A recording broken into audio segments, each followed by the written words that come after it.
ਸਤਨਾਮ ਸ਼੍ਰੀ ਵਾਹਿਗੁਰੂ ਸਾਹਿਬ JIO.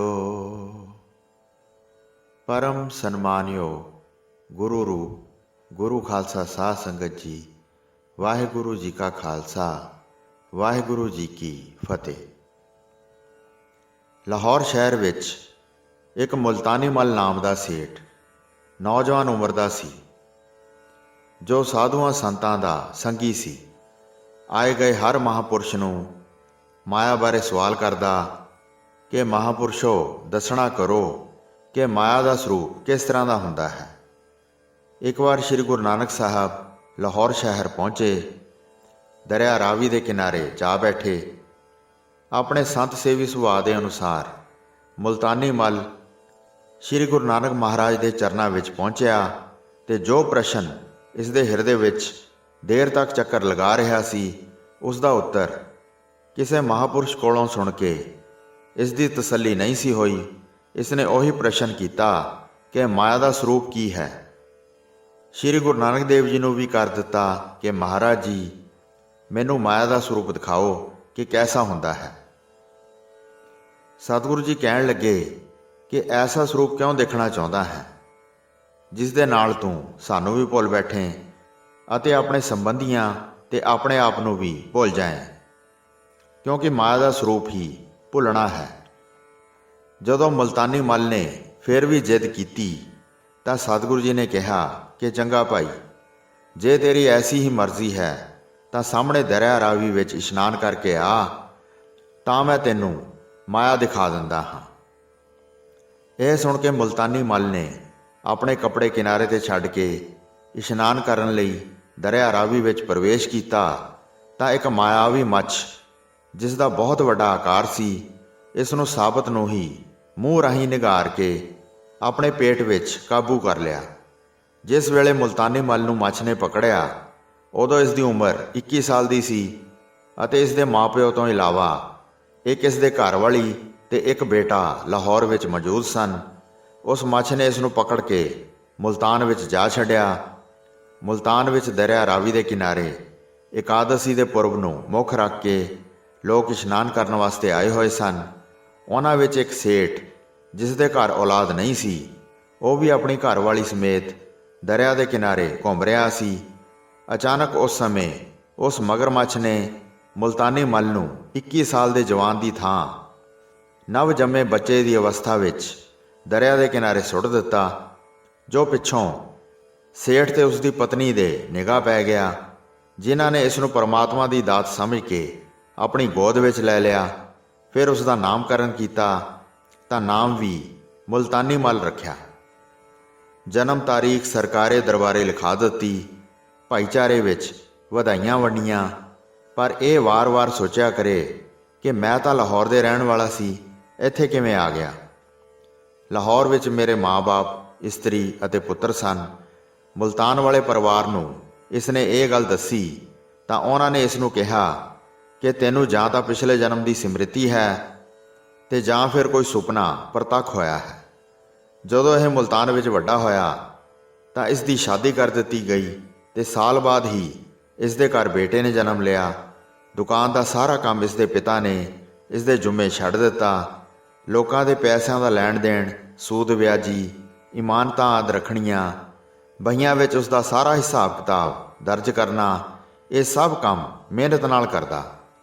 ਇੱਕ ਵਾਰ ਇੱਕ ਮਹਾਤਮਾ, ਜਿਸ ਦਾ ਨਾਮ ਹਰੀਦਾਸ ਸੀ, ਰੁਪਈਆ ਦੀ ਇੱਕ ਵਾਂਸਲੀ, ਇੱਕ ਪ੍ਰਕਾਰ ਦੀ ਪਤਲੀ ਤੇ ਲੰਮੀ ਥੈਲੀ ਜਿਸ ਵਿੱਚ ਨਗਦੀ ਪਾ ਕੇ ਲੋਕ ਲੱਕ ਨਾਲ ਬੰਨ੍ਹਦੇ ਹਨ, ਉਹ ਲੈ ਕੇ ਮੁਲਤਾਨੀ ਮੱਲ ਕੋਲ ਇਮਾਨਤ ਦੇ ਤੌਰ 'ਤੇ ਰੱਖ ਕੇ ਹਰੀਦਾਸ ਚਲਾ ਗਿਆ। ਪਰ ਗਾਹਕਾਂ ਦੀ ਭੀੜ ਹੋਣ ਕਰਕੇ ਮੁਲਤਾਨੀ ਮੱਲ ਵਹੀ ਵਿੱਚ ਦਰਜ ਕਰਨਾ ਭੁੱਲ ਗਿਆ। ਜਦੋਂ ਮੁਲਤਾਨੀ ਮੱਲ ਦੀ ਉਮਰ ਉਤਨੀ ਪੂਰੀ ਹੋ ਗਈ ਜਿਤਨੀ ਲਾਹੌਰ ਵਿੱਚ ਸੀ, ਭਾਵ 21 ਵਰ੍ਹੇ ਦਾ ਹੋ ਗਿਆ, ਤਾਂ ਇਕਾਦਸ਼ੀ ਆਈ ਤੋਂ ਮਾਂ-ਬਾਪ, ਇਸਤਰੀ, ਬੱਚੇ ਸਮੇਤ ਇਸ਼ਨਾਨ ਕਰਨ ਵਾਸਤੇ ਰਾਵੀ 'ਤੇ ਗਿਆ। ਤਾਂ ਇਸ ਨੇ ਰਾਵੀ ਵਿੱਚ ਇਸ਼ਨਾਨ ਕਰਨ ਲਈ ਪ੍ਰਵੇਸ਼ ਕੀਤਾ ਹੀ ਸੀ ਕਿ ਉਸੇ ਮੱਛ ਨੇ ਫਿਰ ਸਾਬਤ ਨੂੰ ਹੀ ਨਿਗਲ ਲਿਆ ਤੇ ਲਿਆ ਕੇ ਲਾਹੌਰ ਛੱਡ ਦਿੱਤਾ। ਜੋ ਕੱਪੜਿਆਂ ਦੇ ਕੋਲ ਨੌਕਰ ਸੀ, ਉਸ ਨੂੰ ਪੁੱਛਦਾ ਹੈ, ਇਹ ਕੱਪੜੇ ਕਿਸ ਦੇ ਹਨ ਇਸ ਸ਼ਹਿਰ ਦਾ ਨਾਮ ਕੀ ਹੈ? ਨੌਕਰ ਨੇ ਕਿਹਾ ਕਿ ਮਾਲਕ, ਤੁਹਾਨੂੰ ਕੀ ਹੋ ਗਿਆ ਹੈ? ਇਹ ਕੱਪੜੇ ਤੁਹਾਡੇ ਹਨ, ਮੈਂ ਆਪ ਦਾ ਨੌਕਰ ਹਾਂ। ਇਹ ਉਹੀ ਲਾਹੌਰ ਸ਼ਹਿਰ ਹੈ ਜਿੱਥੇ ਦੇ ਆਪ ਵਸਨੀਕ ਹੋ। ਮੁਲਤਾਨੀ ਮੱਲ ਕਹਿੰਦਾ ਹੈ ਕਿ ਮੈਂ ਤਾਂ ਮੁਲਤਾਨ ਦੇ ਰਹਿਣ ਵਾਲਾ ਹਾਂ। ਨੌਕਰ ਨੇ ਘਰ ਦੇ ਬੁਲਾ ਕੇ ਲਿਆਂਦੇ। ਉਹੀ ਮਾਲਾ, ਲੋਟਾ, ਕੱਪੜੇ ਪਏ ਹਨ, ਪਰ ਮੁਲਤਾਨੀ ਰਾਮ ਸਭ ਨੂੰ ਵੇਖ ਕੇ ਭਰਮ ਗਿਆ। ਪੁੱਛਦਾ ਹੈ ਕਿ ਮੈਂ ਕੌਣ ਹਾਂ? ਉਹ ਕਹਿੰਦੇ ਕਿ ਤੂੰ ਪਾਗਲ ਹੈ ਜਿਹੜਾ ਪੁੱਛਦਾ ਹੈ ਕਿ ਕੱਪੜੇ ਕਿਸ ਦੇ ਹਨ। ਮੁਲਤਾਨੀ ਰਾਮ ਕਹਿੰਦਾ ਕਿ ਲਾਹੌਰ ਤਾਂ ਮੈਂ ਕਦੇ ਦੇਖਿਆ ਹੀ ਨਹੀਂ, ਮੈਂ ਮੁਲਤਾਨ ਦੇ ਰਹਿਣ ਵਾਲਾ ਹਾਂ। ਲੋਕ ਉਸ ਨੂੰ ਫੜ ਕੇ ਉਸ ਦੇ ਮਿੱਤਰ ਦੇ ਘਰ ਲੈ ਆਏ। ਮਾਤਾ ਪਿਤਾ ਵੀ ਰਸਤੇ ਵਿੱਚ ਮਿਲੇ। ਸਾਰੇ ਹੈਰਾਨ ਹੋਏ ਕਿ ਇਹ ਕੀ ਹੋ ਗਿਆ। ਲਾਹੌਰ ਵਾਲੀ ਮਾਂ ਨੇ ਪੁੱਛਿਆ ਕਿ ਨਹਾ ਕੇ ਜਲਦੀ ਆ ਗਿਆ, ਸੁੱਖ ਤਾਂ ਹੈ, ਅੱਗੇ ਤਾਂ ਦੇਰ ਲਾ ਕੇ ਆਉਂਦਾ ਹੈ।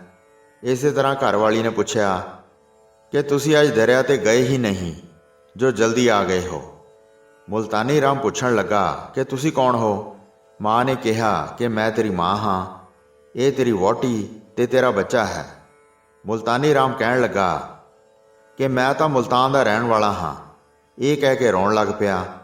ਬਹੁਤ ਦਿਨ ਤੱਕ ਸਮਝਾਇਆ ਕਿ ਤੂੰ ਲਾਹੌਰ ਦੇ ਰਹਿਣ ਵਾਲਾ ਹੈ ਤੇ ਇਹ ਹੀ ਤੇਰਾ ਪਰਿਵਾਰ ਹੈ। ਹੌਂਕਾ ਲੈ ਕੇ ਕਿ ਸ਼ਾਇਦ ਮੈਂ ਸੁਪਨੇ ਦੇ ਵਿੱਚ ਉਹ ਦੇਖੇ ਹੋਣ। ਉਧਰ ਮੁਲਤਾਨ ਵਿੱਚ ਮਾਤਾ ਪਿਤਾ ਵਿਰਲਾਪ ਕਰਨ ਲੱਗੇ ਕਿ ਸਾਡਾ ਪੁੱਤਰ ਮਰ ਗਿਆ। ਘਰ ਵਾਲੀ ਨੇ ਵਿਧਵਾ ਭੇਸ ਬਣਾ ਲਿਆ ਤੇ ਕੁਝ ਦਿਨ ਬਾਅਦ ਸੰਤ ਹਰੀਦਾਸ, ਜੋ ਮੋਹਰਾਂ ਦੀ ਬਾਂਸਲੀ ਰੱਖ ਗਏ ਸੀ, ਲੈਣ ਵਾਸਤੇ ਆਏ ਤੇ ਪੁੱਛਿਆ ਕਿ ਮੁਲਤਾਨੀ ਰਾਮ ਕਿੱਥੇ ਹੈ। ਪਿਤਾ ਨੇ ਦੱਸਿਆ ਕਿ ਉਹ ਤਾਂ ਮਰ ਗਿਆ। ਸੰਤਾਂ ਨੇ ਆਪਣੀ ਅਮਾਨਤ ਦੱਸੀ ਤਾਂ ਵਹੀਆਂ ਦੇਖੀਆਂ ਗਈਆਂ। ਵਹੀਆਂ ਵਿੱਚ ਕੋਈ ਅਮਾਨਤ ਨਾ ਲੱਭੀ। ਆਖਰ ਸੰਤਾਂ ਨਾਲ ਸੇਠ ਦਾ ਝਗੜਾ ਹੋ ਗਿਆ। ਸੇਠ ਨੇ ਕਿਹਾ ਕਿ ਇੱਕ ਤਾਂ ਮੇਰਾ ਪੁੱਤਰ ਮਰ ਗਿਆ, ਦੂਸਰਾ ਤੂੰ ਪੈਸਾ ਮੰਗ ਰਿਹਾ ਹੈ। ਸੰਤਾਂ ਨੇ ਕਿਹਾ ਕਿ ਮੈਂ ਕਦੇ ਜ਼ਿੰਦਗੀ ਵਿੱਚ ਝੂਠ ਨਹੀਂ ਬੋਲਿਆ। ਆਖਰ ਸੰਤਾਂ ਨੇ ਕੇਸ ਕਰ ਦਿੱਤਾ। ਉਹ ਕੇਸ ਲਾਹੌਰ ਬੜੇ ਸੂਬੇ ਪਾਸ ਪਹੁੰਚਾ। ਸੰਤ ਹਰੀਦਾਸ ਮੁਕੱਦਮੇ ਦੀ ਪੈਰਵੀ ਕਰਨ ਵਾਸਤੇ ਲਾਹੌਰ ਸ਼ਹਿਰ ਪਹੁੰਚਿਆ। ਅਨਾਰਕਲੀ ਬਾਜ਼ਾਰ ਵਿੱਚ ਸਾਹਮਣੇ ਵਾਲੀ ਦੁਕਾਨ 'ਤੇ ਮੁਲਤਾਨੀ ਰਾਮ ਬੈਠਾ ਦੇਖਿਆ। ਸੰਤ ਬੜੇ ਪ੍ਰਸੰਨ ਹੋਏ ਤੇ ਕਹਿਣ ਲੱਗੇ ਕਿ ਤੂੰ ਤਾਂ ਮਰ ਗਿਆ ਸੀ, ਤੂੰ ਇੱਥੇ ਕਿਵੇਂ ਆਇਆ? ਕਹਿਣ ਲੱਗਾ ਕਿ ਇਹ ਤਾਂ ਮੈਂ ਵੀ ਹੈਰਾਨ ਹਾਂ ਔਰ ਕਈ ਦਿਨ ਮੁਲਤਾਨ ਯਾਦ ਕਰਕੇ ਰੋਂਦਾ ਵੀ ਰਿਹਾ, ਪਰ ਸਾਰੇ ਲੋਕਾਂ ਨੇ ਕਹਿ ਕੇ ਨਿਸ਼ਚਾ ਕਰਾ ਦਿੱਤਾ ਕਿ ਤੂੰ ਲਾਹੌਰ ਦਾ ਹੈ। ਹੁਣ ਤੁਸੀਂ ਦੱਸੋ ਕਿ ਮੈਂ ਲਾਹੌਰ ਦਾ ਹਾਂ ਕਿ ਮੁਲਤਾਨ ਦਾ? ਸੰਤਾਂ ਨੇ ਕਿਹਾ ਕਿ ਤੂੰ ਮੁਲਤਾਨ ਦਾ ਹੈ। ਤੈਨੂੰ 100 ਰੁਪਏ ਦੀ ਬਾਂਸਲੀ ਦਿੱਤੀ ਸੀ, ਯਾਦ ਹੈ ਕਿੱਥੇ ਹੈ? ਮੁਲਤਾਨੀ ਰਾਮ ਨੇ ਕਿਹਾ ਕਿ ਤਿਜੋਰੀ ਦੇ ਹੇਠਲੇ ਖਾਨੇ ਵਿੱਚ ਪਈ ਹੈ। ਸੰਤਾਂ ਨੇ ਚਿੱਠੀ ਲਿਖਾਈ ਤੇ ਮੁਲਤਾਨ ਜਾ ਕੇ ਵਿਖਾਈ। ਉਸ ਦੀ ਅਮਾਨਤ ਸੰਤ ਜੀ ਨੂੰ ਦੇ ਕੇ ਖਿਮਾ ਮੰਗੀ ਤੇ ਉਸ ਨੂੰ ਨਾਲ ਲੈ ਕੇ ਲਾਹੌਰ ਪਹੁੰਚੇ। ਲਾਹੌਰ ਪਹੁੰਚ ਕੇ ਮੁਲਤਾਨੀ ਰਾਮ ਨੇ ਸਭ ਨੂੰ ਪਹਿਚਾਣਿਆ ਤੇ ਮਿਲੇ, ਪਰ ਉਸ ਨੂੰ ਇਹ ਪਤਾ ਨਾ ਚੱਲੇ ਕਿ ਮੈਂ ਕਿਸ ਦਾ ਸੰਬੰਧੀ ਹਾਂ। ਦਿਨੇ ਲਾਹੌਰ ਵਾਲਿਆਂ ਵੱਲ ਤੇ ਰਾਤ ਮੁਲਤਾਨ ਵਾਲਿਆਂ ਵੱਲ। ਆਖਰ ਦੋਨਾਂ ਪਰਿਵਾਰਾਂ ਦਾ ਝਗੜਾ ਹੋਇਆ। ਮੁਕੱਦਮਾ ਸ਼ੁਰੂ ਹੋਇਆ ਤੇ ਸਬੂਤ ਪੇਸ਼ ਹੋਏ।